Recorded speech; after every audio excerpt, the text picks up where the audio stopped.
We've got the peaches that we'd already frozen from the previous set. We've got 4 trays. I want at least 6 trays for each of the batches, so I'm going to do a double batch again, so one in my machine and one in my sister's machine again.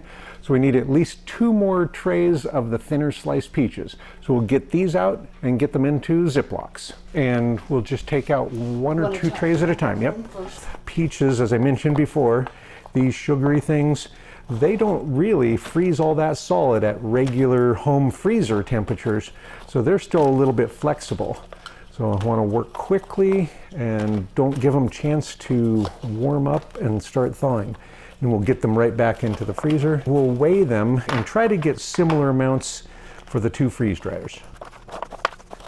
And this is when I had a little more time when I was working on these, so I got them lined out quite nicely. Those should be easier to take care of.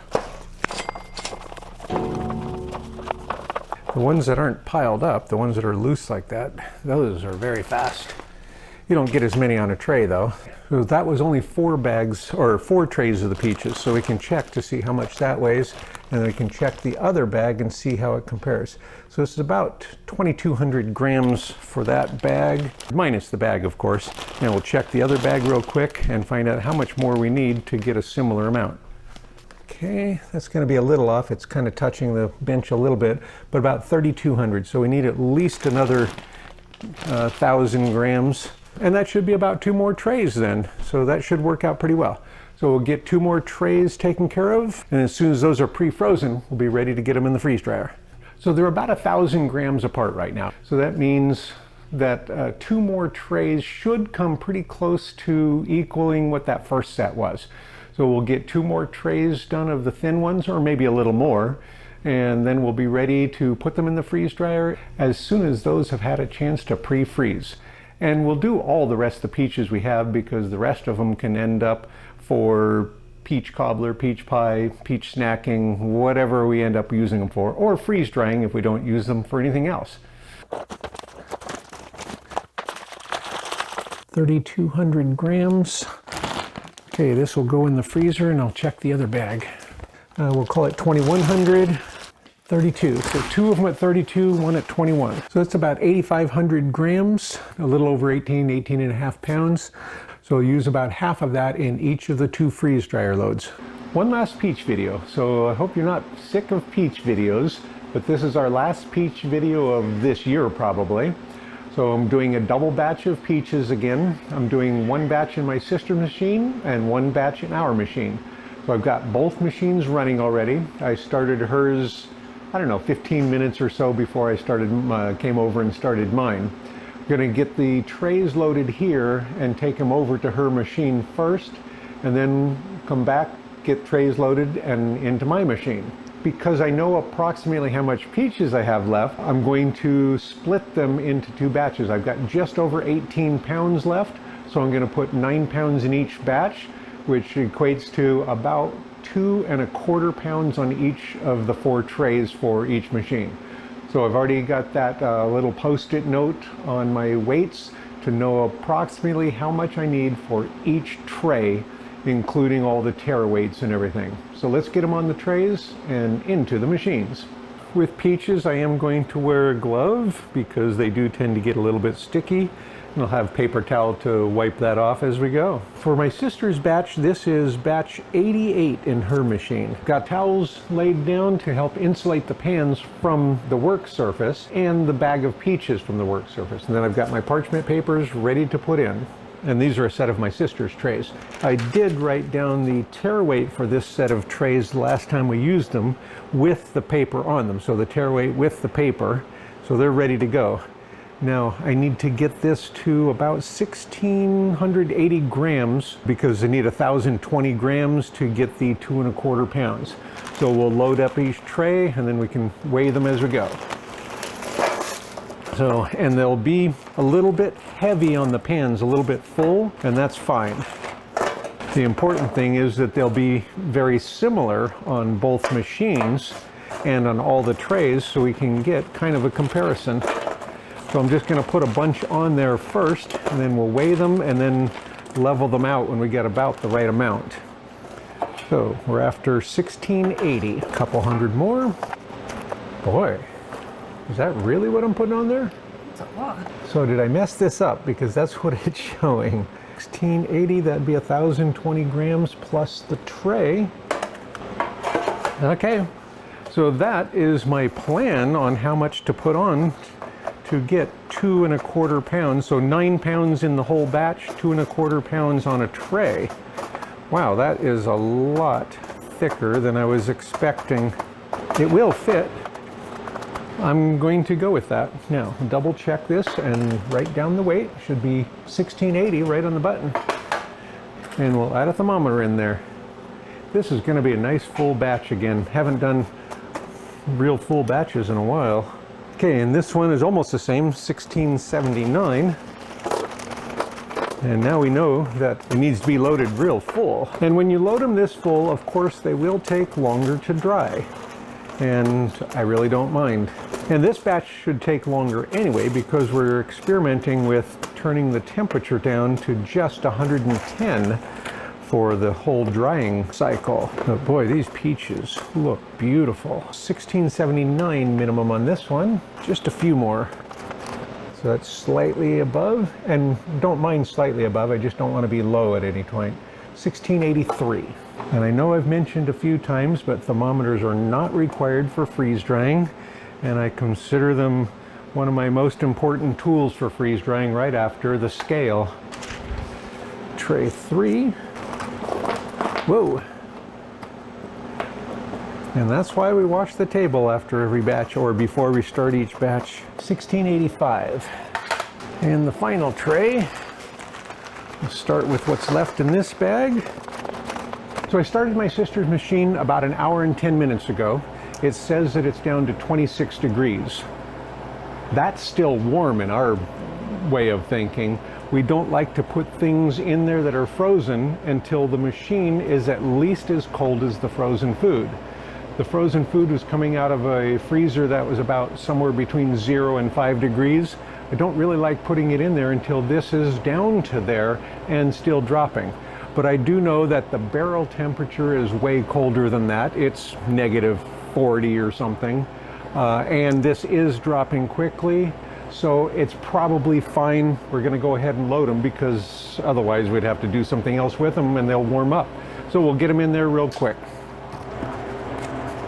Yeah, the thermometers in the food are showing 10 degrees or lower. That one's about 5 degrees. That one's about 10 degrees.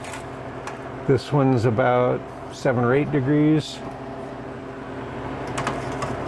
And that one is the last one I put in. It hasn't finished dropping. It's still over 20, but it's still showing a number colder than what that is showing the trays. That's too warm to put them in. Wait until the machine has had a chance to really cool before you put the things in there if you're doing frozen foods. Otherwise, you're going to be thawing your food. It's going to have a chance to thaw a bit before it finishes cooling.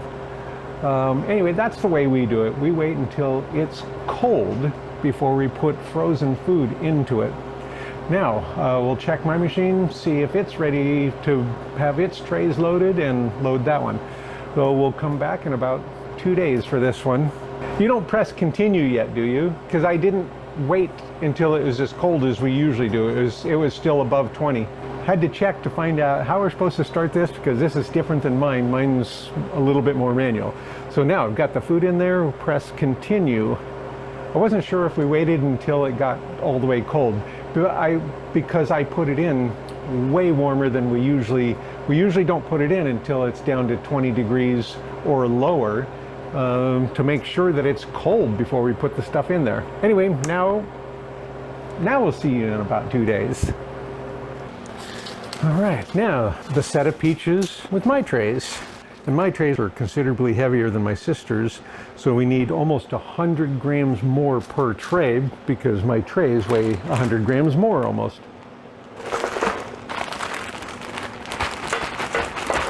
Whoa, that didn't work out.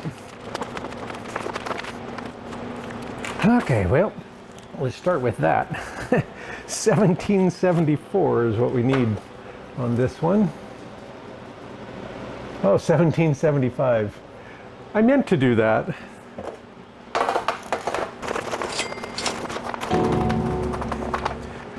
The goal for my thermometer placement is to get it approximately 2/3 from the top. So if this is the top and that's the bottom, I really want it about 2/3 of the way down, because that seems to be the slowest drying level when you've got a nice thick piece on there.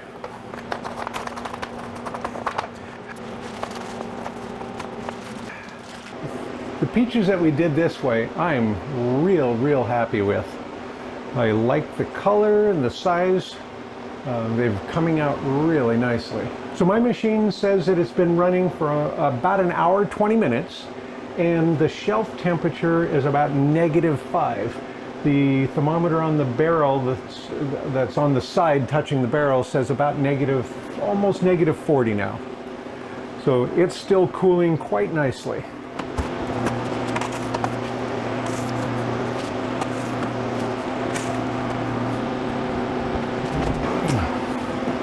So that's all closed up and ready to go.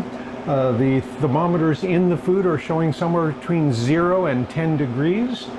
The temperature on the trays did go up to 0 because it was about -5, but of course we put things in there that are a little bit warmer, 0 to +10. So of course it's going to bring that thermometer up a little bit also. So we'll come back in about 2 days and get these checked and then get them ready to bag. The batch in my sister's machine will probably be done before the batch in my machine, but it'll be the same day. I'll be adding final time on either of them that need it so that they both are done approximately the same time as far as bagging, and we can compare the two machines. So now we've got two machines starting approximately the same time, under approximately the same conditions, with approximately the same weight of food in there. So we'll come back in a couple of days, see how it did. So don't go away, it'll be just a second. The batch in my sister's machine has been going for just about 38 hours, and that includes a couple of hours that I added to rewarm it because I didn't get up in time to check it. So now we're going to get them out, weigh them, and then put them back in for the dry check. We do the dry check by weighing it. And then I'll be giving it at least 3 hours because it's Wednesday. So I'm going to be gone for a little while, but I'll let it go. And my machine is about 3 hours behind this machine. So I might add another hour to it also to make sure that I'm back in time to check it. So first, we'll bypass the rest of this and get it out and check it. So I'm going to use the down arrow, and then we'll open the drain valve. As soon as the pressure's equalized, we can get the door open. And I will be rotating the trays. I'm going to switch spot 1 and 2, so I'll flip those two trays, and I'll flip 3 and 4 because these middle two spots tend to be a little bit warmer. And it's noticeable right now, just touching this rack space is cooler, considerably cooler than this one. Without using a thermometer, I'm going to guess 20 degrees difference. And I'll put this little baffle piece in place to make sure that the air that's coming through here doesn't lift up on the rack or on the tray as I go to weigh them. Otherwise, you could get a false reading. So tray 1.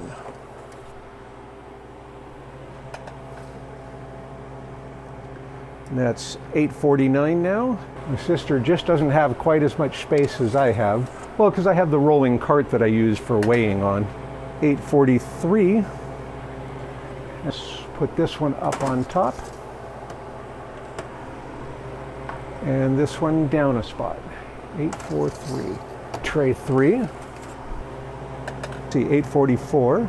And it was dropping one, so it might actually be slightly lower already. Oh, and tray 4.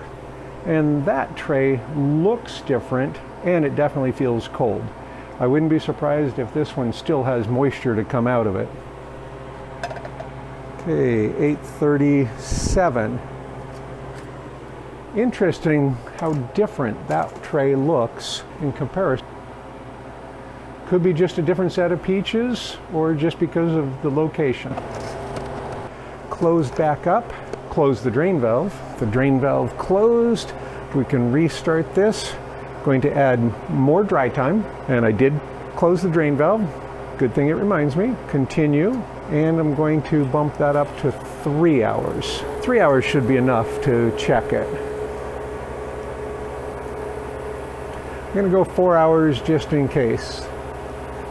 And then I'll go to my machine and bump it up also to make sure that it lasts long enough. In fact, we can go see that. So I'm back at my place. My machine's been going for about 44¼ hours with this batch, and it says that it has 2 hours, about 2 hours and 20 minutes left to go. So that puts it a total of about 6 or 8 hours behind what my sister's machine says that for its time. We'll have to check it to see if they're actually dry. This one's probably almost ready to check. The middle two trays are over 110 degrees or 110 or higher. The bottom one is just a little below 110, but the top one's only made it up to 100 so far. And I want to wait until they're all at least 110. And it has 2 hours, about 2¼ hours left to go. And so I might as well just wait for that. But I am going to be busy for a little while in the next couple hours, so I'm going to go ahead and add 2 more hours to this machine to make sure that I'm back before it needs to be checked. Okay, so now it's a little over 4¼ hours before it will stop. If I'm back earlier, I can bypass some of that time and check it at that time. So we'll find out how it's doing when I get back. Until then, I'll see you in just a few minutes. So now we're at 47½ hours and I'm back. We're going to take them out, weigh them, and put them back in for the dry check. So I'll bypass the rest of the time on there. We'll open the drain valve to let the pressure in, and as soon as it's equalized, we can get it open and check them. Okay, starting at tray 1 at the top. And that tray says 100 degrees in the food right now. This one says about 118, about 110, which is where it's set, and about 106. So 926, and we will be rotating the tray positions. 914, and then this one will go up to the top where it's slightly cooler. It's noticeably cooler, but it is a slight amount. In fact, according to that, it's about 16, 18 degrees difference. Okay, tray 3, 913, and tray 4. It's 921. They look great, and of course they all feel great. The fact that I've got a thermometer in the middle lets me know that the middle layer, which is the slowest to dry, is already up to temperature. And then that one's going to go in the 3rd position, and this one will come down. And there's definitely a noticeable difference, 20 degrees or more, between the tray temperature of those 2 spots. I closed the drain valve. Now we're going to get it restarted and give it 2 more or 3 more hours for the dry check. And then we'll be coming back and bagging them, assuming they don't lose any weight. So more dry time. And I did close the drain valve. Continue. And I'll touch the little clock to jump past the waiting period for the vacuum pump to cool on this older model. I'm going to put 3 hours on the timer, even though we might be back in just 2 to check it. They're probably dry already, but of course we don't just assume they're dry, we check to make sure they're dry. So we'll be back on this one when it's had a chance to do the dry check. In the meantime, we'll go back to my sister's because we started the dry check on that one a few hours ago. So let's go check it. All right, so I'm back to check my sister's machine and see if the peaches are done. It says it has a ½ hour left of whatever I gave it. I think I gave it 4 hours, so that would be 3½ hours ago. We'll take them out and check to see if they lost any more weight. Now I find it kind of interesting, the tray temperatures, it's set for 110, This shows 109 right now. It fluctuates a little bit, so it goes up and down a little. But the top tray says 90, the bottom tray says 100, and the middle two say 110. So when I talk about the middle two spots being warmer, the top and bottom don't seem to get quite as warm. Those two tend to be cooler than the middle two. With my machine, during the last 15 minutes, the heaters are turned off and it's starting to cool. I don't know if that happens on these machines. I haven't seen it happen, so I suspect maybe it doesn't. But maybe it's a setting you can adjust, I don't know. Anyway, we'll bypass the rest of this time, get them out and check them. Going to use the down arrow, open the drain valve. As soon as the pressure's equalized, we can get them out. So starting with tray 1. 847, down 2. So we need to give it more time. So I'm going to note that it was 3.5 hours, and now it's 847. That's not acceptable. I'm going to put it back in the same spot. Get tray 2, 842, and that's only down by 1. So they're probably 100% done because it had 3.5 hours and the amount that it's changed is extremely small. 843, that's 1. And tray 4, 834. Okay, so that's going back in. I'm going to close that back up, close the drain valve. The drain valve is closed and I've got it resealed, and we're going to restart it. The trays lost from 1 to 3 grams per tray. It's not a huge amount. Lost a total of about 7 grams of water, or about 1.5 teaspoons of water. That's more than I would pour in the bags. It'd be kind of like if you were bagging them and then you took an eyedropper and squeezed in 2 or 3 drops into each bag. I'm not going to. The fact that it is such a low amount over a 3.5 hour period means that they're probably dry now. So we're going to go through one more set of the dry cycle, or the dry check cycle, to make 100% sure. So we'll get it restarted with more dry time, continue, and give it 2 more hours and double check it. So don't go away, it'll be just a minute. All right. I'm back. It's been a bunch of hours since I restarted it for the dry check. I'm not really sure how long it's been. It has about a half hour left, so whatever I added, it's a half hour before it ran out. I was busy doing other stuff, so I just added time, another time I think, and so I don't really know how long it's been. We can probably figure it out. The total time now is about 44 hours, but if it didn't lose any weight this time, then we know for sure it was dry at the last dry check, which I think was like 38 or 39 hours. And it was probably dry 2 or 3 hours before that. But because I did such a long dry check on that first check, we know that it lost a little bit of weight, but it wasn't very much. So it was probably done in the first few minutes of that long dry check. Now we'll bypass the rest of this, take them out, weigh them, cross our fingers that they haven't lost any weight, and get them bagged. So I'm not going to cancel because I don't want to stop the overall program. I'm just using the down arrow so that it just jumps to the process complete and gives you the option to restart it, just in case it's not done. So we'll open the drain valve and get them out. As soon as the pressures are equalized, we can open it up. So starting with tray 1, which is now at the second level down because we switched them earlier. It looks like no change. And tray 2, nice and toasty still. Okay, no change. That's exactly what we want to see. Tray 3, no change.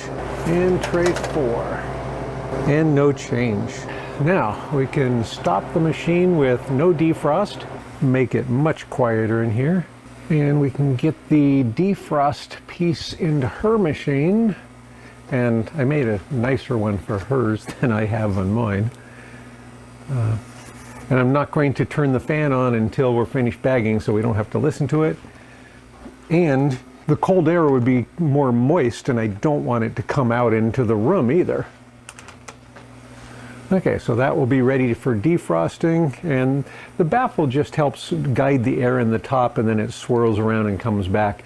It wouldn't have to have it there. It just seemed like it did a little bit better with it. Now we'll get the thermometers out and get the final weights. So then we'll be able to subtract the tare weight of the tray and the paper and get the total weight of the fruit. So the tray and fruit, 8.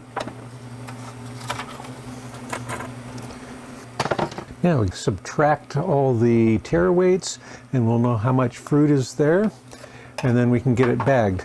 I'm planning on bagging with 3/4 of a pound per bag, and there'll be quart bags, and 3/4 pound of the wet weight. Now it's going to be 50-60 grams, but we'll get that information in just a minute. We'll be right back. So there's our data for this batch. So we have the gross weights before and the tare weights, and then do the math. We got the net weights. So that batch was just barely over 9 pounds. And then the gross weight after, and then subtract again the tare weights, is 701 grams total for those 9 pounds. So if we divide that by 9, we get approximately 77.89 grams per pound. And I'm going to bag it in 3/4 pounds. So that's about 58.4 grams equals what was 3/4 of a pound. And then I can use those numbers to calculate the water weight, and then divide that by 9, and then 3/4 of that. 282 3/4 grams of water need to go back in each bag to get it back to 3/4 of a pound. If you wanted to do that, we probably never would. We'd eat them dry or just get them wet and then drain them and use them in other recipes. So I've got the label pretty well worked out, and taking the advice of one of the viewers, I'm starting to work on changing my font sizes and things, making the what the thing is much more bold, so it's easier to see at a glance what it is. So the fact that this is sliced peaches, I should probably say peaches, comma, sliced, so that I could have all the peaches say peaches first and then how they were prepared. But anyway, I'm starting to work on that. Left the batch number about the same size I had before. Everything else got smaller, which leaves more room for things for future. I'll do one first to make sure that it looks right before I print them all. And each one gives me 2 tags. Looks great. The batch number, the date that it went in, because we do all of our dates the date they go in, because that way no matter how long it takes, we can put the date on things before it finishes. So I need 5 more, and print.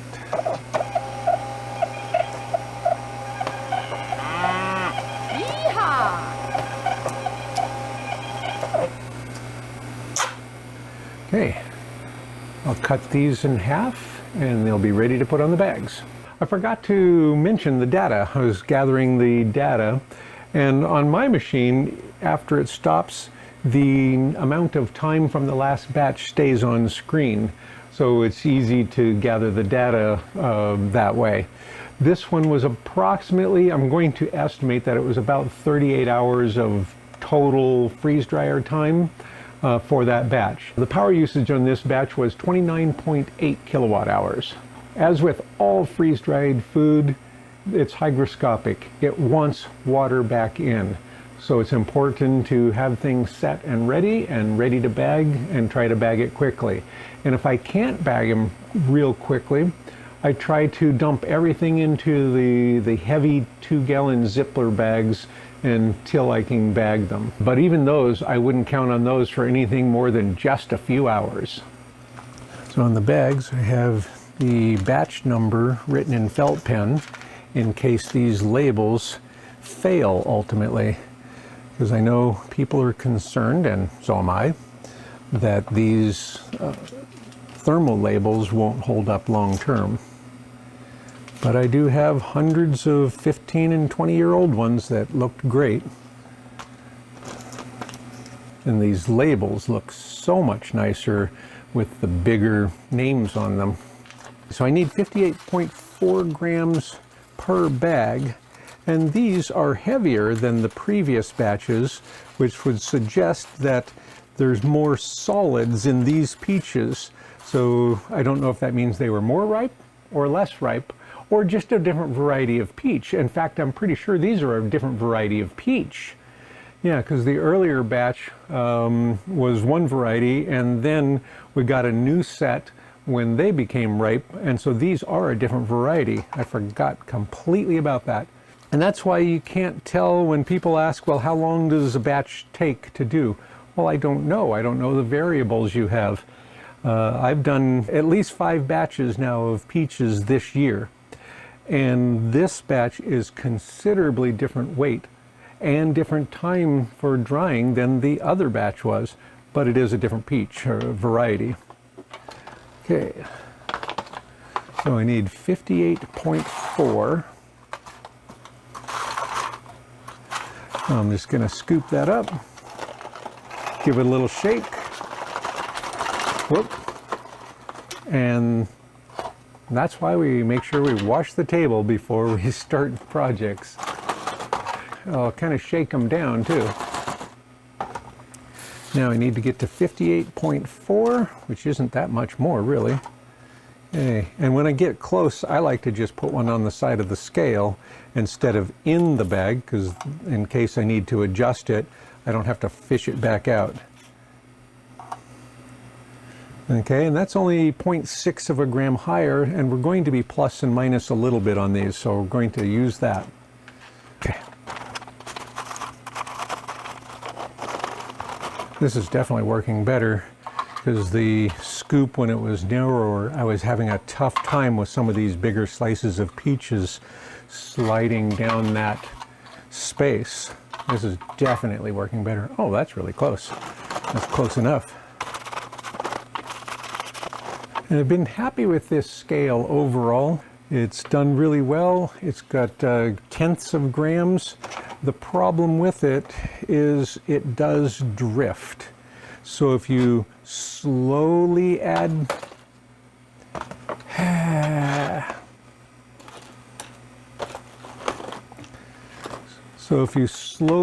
very small increments of weight to it, it won't register properly and it'll drift off. And that's also why I don't use this scale for the dry check, because it does tend to drift a little bit.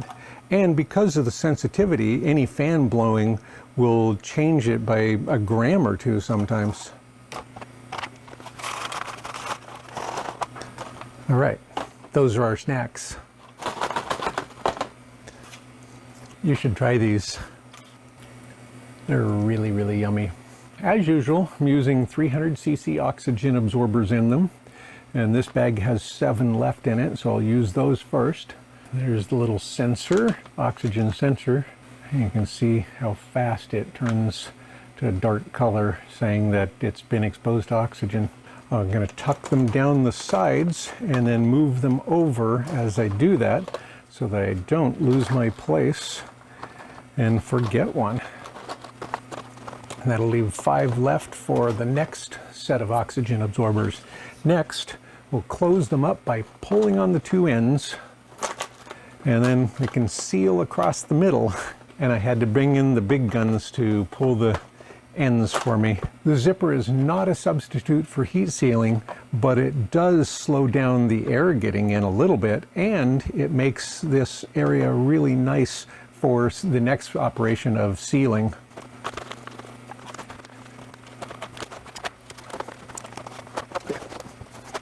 Now, heat sealing time. On my sister's, we have this block clamped to the edge to make sure that, well, it doesn't get knocked over the edge. And I'm sealing as high up on the bag as I can get, so right at the top edge, getting the full seal. And her machine is a little different than mine. Harvest Right branded sealer that my sister has, underneath the heat strip, it's a silicone piece, kind of like this piece is. And so it doesn't absorb a bunch of heat into the metal body like mine does. Again, I'm checking to make sure that it actually sealed, doesn't just look like it, and that's a good seal. All right.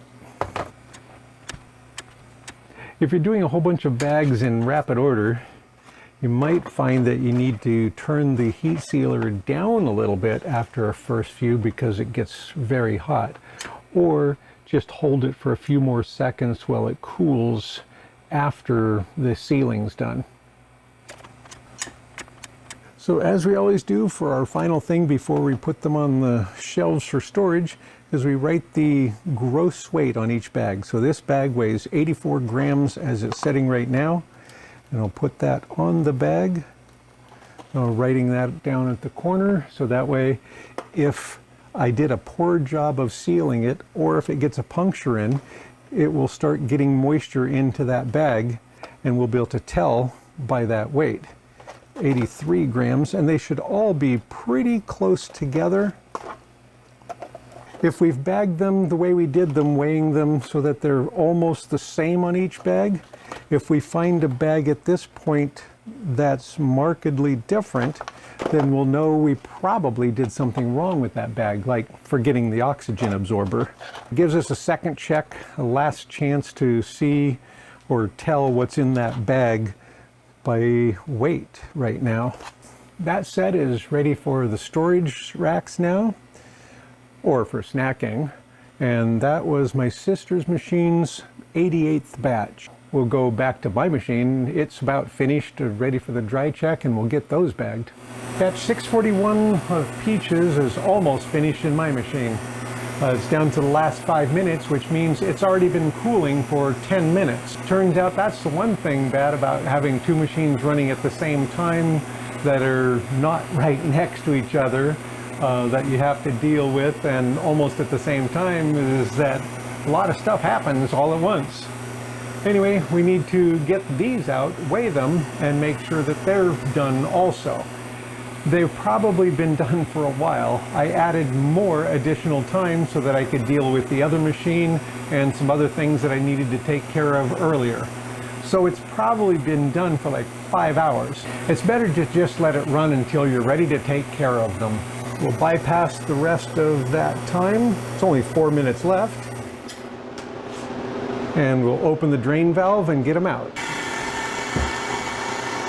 As soon as the pressure is equalized, we can get that door open. Okay. Wow, ice is cracking already. Oh, tray one. 925. So that is down a part of a gram because it was at 926 and dropping down to 925, so it was right on the border. Tray 2, no change. Tray 3, and no change. And that's exactly what we want to hear from each one of them is no change. And tray 4, and no change. It's done, it's safe to take out. I'll press no defrost. The time on this one is showing 51 hours, 15 minutes approximately. It didn't take that long because it didn't lose any weight in those last parts. So we can confidently back it up 4 hours, and it's probably more than that. It's probably 7 or 8 hours, but we only know for sure the last 4 hours. So we'll take 4 hours off of it and call it that our time of how long did it take to dry, which would put it at 47 1/4. The power meter on this is showing 3360, but I'd written myself a note because I'd forgotten to reset it after it'd been sitting for 2 weeks with just the electronics running. So it was already at 1 kilowatt hour. So it's actually, for the batch, it's 32.6 kilowatt hours. Now we'll reset it and get it ready for the next batch. So we've got our 9 pounds of peaches finished. We'll get the thermometers out and get the final weights. Tray 1. Taxi! Tray 2. Tray 3. Tray 4. 913. I'll get the math on these real quick and find out what this batch weighs, see if it's different than my sister's. Because I don't know if they were all the same peaches, these last two sets, because we processed them at different times, so I'm not even sure. The peaches in batch 641 in my machine worked out to 72, just over 72 grams per pound after dried. Again, I'm going to bag them in 3/4 pound ones, so that's 54 grams per bag will be my target. We've done 7 batches of peaches, and they've ranged from about 68 grams per pound all the way up to 77, almost 78 grams per pound. So there's quite a variation depending on the peach, the variety of peach, how ripe the peach is, all of those things. Got the bags labeled for batch 641. Got the felt pen 641 up here in case this label fails miserably. I can still refer to all of my notes and the database and find out everything that's in batch 641. In the meantime, I'm hoping these will hold up. Now, these need about 54 grams to have the 3/4 of a pound on this particular batch. And honestly, if you're not planning on rehydrating them, it doesn't really matter how much you put in a bag. So you can just fill up a bag, and then when you go to use them however you want. You know, you don't have to weigh them and put an exact amount in a bag. But I have to, don't I? Yes, you do. I should say people don't have to. That widened scoop piece is definitely helping. But I think my sister's was even better. And once again, the oxygen absorbers.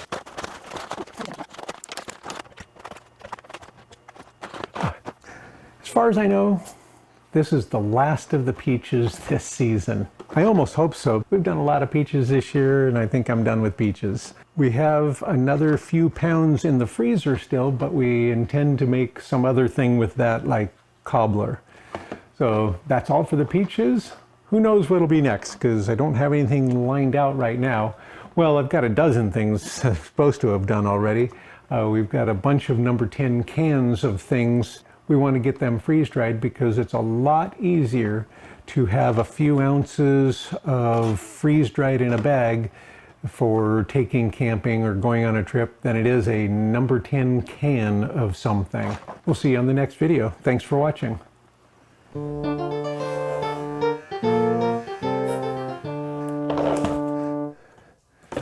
So I like my iced coffee, and to keep my coffee cold and not diluted, I make little coffee cubes. And then I can pop them out of there and into a insulated vacuum cup, and it keeps them nice and frozen until we go to use them. And if you work with somebody that doesn't like coffee, you don't have to share. So then the lid can go back on and ready for when we make coffee. And then the electricity usage. The power usage on this one was because it's Wednesday.